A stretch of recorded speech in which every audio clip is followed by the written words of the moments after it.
आपल्यापैकी अनेक जणांना पाळीव पक्षी आणि प्राणी पाळायला घरात आवडत असतात. त्यापैकी बरेच जण हे आपल्या घरामध्ये त्यांना पाळत देखील असतील.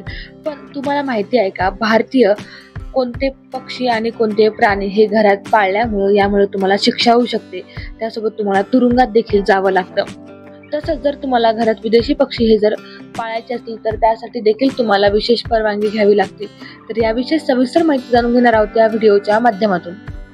सध्या आपण एक गोष्ट बघतोय सोशल मीडियावर वगैरे की बरेचसे नागरिक जे आहेत ते भारतीय पक्षी आणि पशु पाळतात. तर वन्यजीव अधिनियमानुसार 72च्या कायद्यानुसार हा मोठा गुन्हा आहे. तुम्ही घरात पोपटसुद्धा पाळू शकत नाही. पोपट, मैना, साळुंकी, मुनिया वेगवेगळे भारतीय पक्ष्यांचे प्रकार तुम्ही घरात पाळू शकत नाही. हा गुन्हा आहे वन खात्याच्या कायद्यानुसार. तर ही गोष्ट लक्षात ठेवली पाहिजे. माकड, छोटे छोटे उंदीर, बाकीचे काही कासवांसारखे प्राणी हे सुद्धा लोक पाळतात.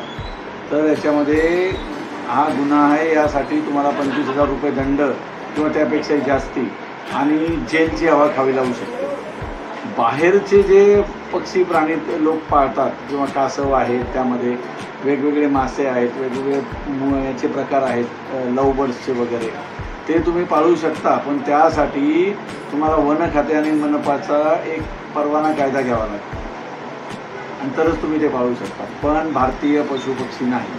आणि या पक्ष्यांना प्राण्यांना खाऊ घालणं, सापांचे प्रदर्शन करणे, साप गळ्यात घालणे, साप हाताभोवती गुंडाळणे, तर याच्यामध्ये सुद्धा तुम्हाला तुरुंगवास होऊ शकतो. ही गोष्ट लक्षात ठेवली पाहिजे.